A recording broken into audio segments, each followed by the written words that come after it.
Hello everyone. Supreme কোর্টের সঙ্গে supreme court থেকে আমরা এই মুহূর্তের একটা ঐতিহাসিক নির্দেশ বলতে পারি, ঐতিহাসিক খবর। এসআইআর নিয়ে রাজ্য এবং কমিশনের মধ্যে যে দ্বন্দ্ব চলছে তার ঐতিহাসিক নির্দেশ সুপ্রিম কোর্ট থেকে। আপনাদের একটু শোনাই, ভালো লাগবে শুনলে আপনার। সুপ্রিম কোর্ট আজকে কি নির্দেশ দিয়েছে এবং কি কি প্রশ্ন তুলেছে। সুপ্রিম কোর্টের প্রথম নির্দেশ এসআইআর নিয়ে দেখুন। কলকাতা হাইকোর্টের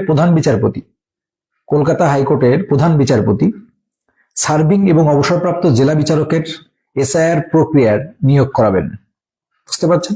মানে এই যে কমিশন অর্থাৎ সরকারের বিরুদ্ধে তীর চিহ্ন তুলছে যে অফিসাররা কোনো কিছু উল্টোপাল্টা করছে, এই জন্য সুপ্রিম কোর্টের আজ বড় নির্দেশ এসআইআর নিয়ে। এবং এই যে আমাদের 28 তারিখে বার হওয়ার কথা ছিল, 28 তারিখে লিস্ট বার হওয়ার কথা ছিল, 28 তারিখে লিস্ট বার হবে কিনা সেই সম্বন্ধিত এবং ডিটেলস আজকে সুপ্রিম কোর্টের তাজা আপডেট বলছি।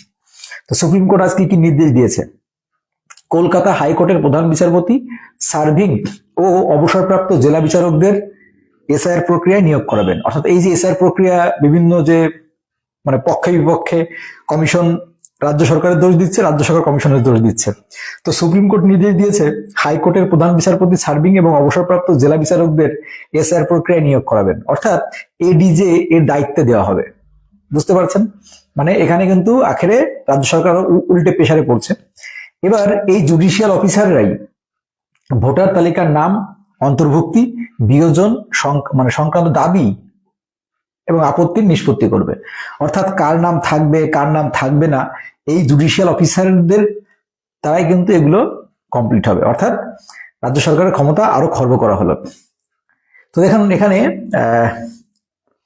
ব্যাপারটা এরকম দাঁড়াচ্ছে যে রাজ্য সরকারের কর্মীদের উপর কিন্তু আস্থা রাখতে পারলো না কিন্তু সুপ্রিম কোর্ট। এই নির্দেশ অনুসারে সেটা দাঁড়াচ্ছে বিচার বিভাগকে সরাসরি দায়িত্ব নিতে হলো। মানে বিচার বিভাগ তত্ত্বাবধান করবে এই বিষয়টা, বিচার বিভাগ সরাসরি তত্ত্বাবধান করবে। অর্থাৎ কার নাম থাকবে কার নাম থাকবে না এটা কলকাতা হাইকোর্টের প্রধান বিচারপতি তত্ত্বাবধানে হবে। বুঝতে পারছেন? মানে সঠিক একদম যাতে কারোর দিকে কোনো দোষ নয়, নিরপেক্ষ হবে এক ব্যাপারটা। তো 28 তারিখের তালিকা নিয়ে পরিষ্কার বার্তা এটাই। তো 28 তারিখে যে চূড়ান্ত তালিকা প্রকাশিত হবে, তো এখন পরিষ্কার দেখুন 28 তারিখেই মানে সুপ্রিম কোর্ট পরিষ্কার জানিয়ে দিয়েছে 28 তারিখের তালিকাই শেষ নয়।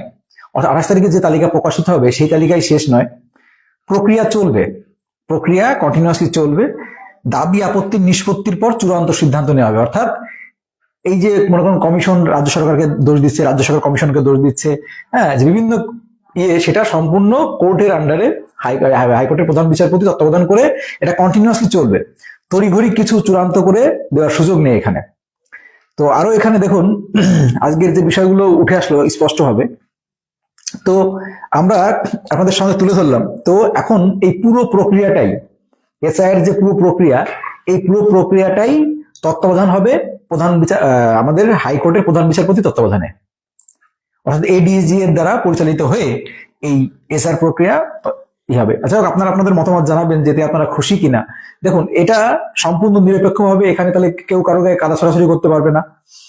কমিশন যদি কিছু করছে তখন তারা মানে রাজ্য সরকার বলছে বিজেপি পরিচালনা করছে, তাহলে যদি বিচারপতিরা যদি নিয়োগ করে নিরপেক্ষ থেকে, তখন তো কারোর দিকে কাদা ছড়াছড়ি ব্যাপার থাকবে না। সঠিক তথ্য সঠিক প্রমাণ সহকারে জিনিসগুলো দেওয়ার পর তারপরেই তার নাম থাকবে না থাকবে না। তো যাই হোক, এই হচ্ছে আজকের সুপ্রিম কোর্টের ঐতিহাসিক বা চূড়ান্ত নির্দেশ। তো আমি জানি না এতে সরকার আরো বেশি প্রেসারে পড়লো কিনা আখেরে, তো দেখা যাক। এখন 28 তারিখে যে লিস্ট প্রকাশিত হবে সেটাই কিন্তু চূড়ান্ত লিস্ট, সেটাও কিন্তু আমরা এখন সঠিকভাবে বলতে পারছি না, কারণ বলছে কন্টিনিউয়াসলি চলবে, কারণ এগুলো যাচাই চলবে। অনেক ভুলভ্রান্তি করে নাম তুলে দেওয়া হয়েছে বা এই ধরনের অভিযোগ যেগুলো উঠছে সেগুলো আবার তদন্ত হবে, যাচাই হবে। যাই হোক, বুঝতে পারবেন বিষয়টা। তো এটাই হচ্ছে সবচেয়ে বড় ব্রেকিং নিউজ আজকের।